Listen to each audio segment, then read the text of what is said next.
Queen Camilla just got thrown out by Catherine after being caught stealing Princess Diana's priceless jewels. Leaked palace files further exposed her schemes, plotting to twist royal protocols, secretly scripting Charles's funeral, and even eyeing the crown for herself. What was once hidden scandal has now erupted into full-blown chaos. What actually happened was Prince William was just trying to be a sweet dad, right? He's walking around Kensington Palace, looking for something small and personal from his late mother to give Charlotte for her birthday. Cute, innocent, harmless. Maybe a bracelet, maybe some little keepsake. But nope, the palace just can't ever be normal. Instead of a sweet memory, he ends up stumbling on the biggest royal time bomb anyone could ever imagine. Inside Diana's old dressing room in a back drawer, William finds her antique jewelry box, the very same one she used in apartment 8. And sure, at first it looks like the usual sentimental stuff. Earrings, a sapphire pendant, even a necklace she wore in 1991 on that Necker Island holiday. But then he notices something odd. The velvet lining looks off. He lifts it, slides out a hidden wooden panel, and boom! There it is, a sealed envelope. Not from some dusty archivist, not from a random staffer, but in Diana's own handwriting. Wills, for when you're ready. And if that doesn't send shivers down your spine, I don't know what will. Now picture this. William's standing there, staring at this letter, and curiosity wins. He opens it right then and there. The date? August 1996. That's just weeks after her divorce from Charles was finalized. The timing is insane. This was after the infamous Panorama interview, after she lost her HRH title, and after the palace had basically shoved her out of the inner circle. And what does the letter say? Not a cute note, not words of encouragement, but straight-up warnings, paranoia, and betrayal. Diana spelled it out. Surveillance, isolation, people she didn't trust, and yes, the smoking gun, Charles and Camilla. She literally wrote, "Camilla was always part of his life. I was the one who never belonged." Imagine being William and reading that about your parents. That line alone probably made him feel like someone just punched him in the gut. And the emotional impact? Forget a dramatic movie scene. This was real life. William was so wrecked, he literally collapsed on the floor. Aides found him there, frozen, staring at the paper like the air had been sucked out of the room. He didn't cry, didn't scream. He just sat there in shock for almost an hour before finally whispering the words, "Mommy knew everything." That's when you realize this wasn't just some dusty old letter. This was a mother predicting her own destruction and calling out the very people who were smiling in public while stabbing her in private. And yep, Camilla's name is right there, front and center. Fast forward to Diana's biggest gut punch prediction. She literally wrote, "If anything happens to me, don't believe it was an accident." That's not vague. That's not poetic. That's straight-up prophecy. And what happens less than a year later? August 31st, 1997. Paris, Alma Tunnel. The so-called accident that killed her. How convenient. And this wasn't just a hunch she had. She noticed men in plain clothes watching her flat, cars with tinted windows parked outside, weird clicks on her phone line, and her inner circle being dismantled one by one. Paul Burrell, Patrick Jeffson, all pushed out, leaving her alone. She knew it was coordinated, and she knew exactly why. Because she was standing in the way of Charles and Camilla's cozy little arrangement. Now jump to 2025, when William finally says enough is enough and reopens the file himself. Operation Orchid, that's what he called it. Not some tabloid nonsense, not whispers in a hallway. This was an actual covert legal audit into the 3 days before Diana's death. And the results? Shocking. Security was downgraded from 4 bodyguards to just 1 right before the tunnel. 4 down to 1. Are you kidding me? Who makes that decision? That's not bad luck. That's sabotage. And it gets worse. A whistleblower from MI6 drops encrypted audio files, and guess whose voice pops up? Camilla. Yes, the so-called Queen Consort herself, time-stamped August 29, 1997 at 22:15, saying the line that seals the deal. "Are you sure the escort can wait?" That's not small talk. That's the exact escort that got delayed by 45 minutes and never reached the destination. 45 minutes of delay that literally rerouted Diana's fate. And now we're supposed to sit here and believe this woman deserves a crown? Please. And if that's not enough, Diana herself made secret tapes and kept memos. She said she saw classified palace documents, memos with red ink, phrases like destabilization may be required. That's not paranoia, that's evidence. She was basically screaming, "They're planning something," and the world brushed it off as hysteria. Except, funny enough, all the pieces now line up perfectly with Camilla at the center of the mess. But let's talk about the level of humiliation Diana endured before all this blew up. Charles straight up told her he wouldn't be the only Prince of Wales without a mistress. Imagine the arrogance. And of course, Camilla was that mistress. He even had her listed in phone logs under a secret code name, Fred. Like this is some spy novel.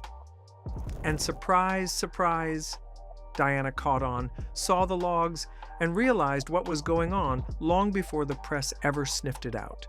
And yes, there were photos too. Photos of Charles and Camilla tucked away, proving their affair wasn't just emotional, it was physical and constant. Even during the pregnancies, even when Diana was carrying Harry, the level of disrespect is disgusting. And then comes 2025 again, with Princess Anne stepping in. Say what you will about Anne, but she doesn't mess around. She launched her own financial investigation and found the money trail.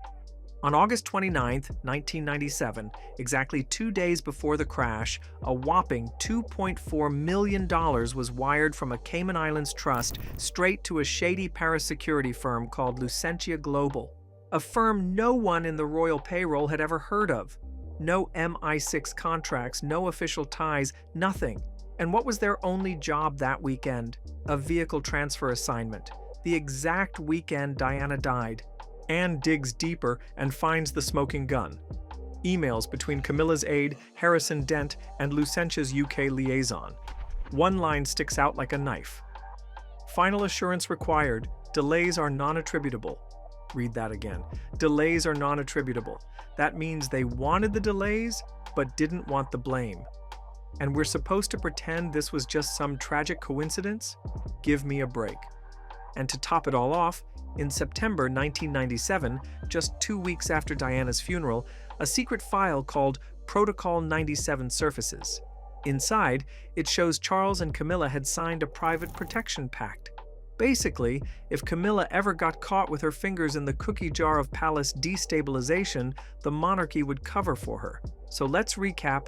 Diana warned she'd be killed, Camilla's voice is caught on tape, millions are wired to a shady firm days before the crash, and Charles signs a pact to protect her. And yet, for decades, Camilla still strutted around in jewels she never deserved, pretending she belonged. July 16th, 2025. Remember that date because it's the day the palace finally decided to grow a spine. William, sick of carrying the burden of his mother's warnings, signs a royal warrant under the Crown Integrity Act of 2019. That's not symbolic. That's not a slap on the wrist. That's an official, legal, royal nuke. Within hours, Scotland Yard rolls up to Clarence House like it's a crime scene. And why? Because it is. The so-called Queen Consort isn't sipping tea and adjusting her crown anymore. She's being treated like the suspect she always was. And then, 2 days later, it's game over for Camilla's reputation. By July 18th, 2025, the hashtag number Justice for Diana explodes across the globe. Not a country or two, not just the tabloids, but 81 countries. In just 12 hours, there are over 4 million tweets. 4 million people chanting the same thing the palace buried for decades. Diana deserved justice, and Camilla deserves hell. Outside Buckingham Palace and Clarence House, protesters gather with signs, candles, and chants. Some carry posters of Diana, others scream for Camilla's head. The so-called royal fairy tale has officially turned into a public crime drama. Then comes the Westminster Tribunal, July 24th to July 28th, 2025, the most humiliating week of Camilla's entire life. The charges?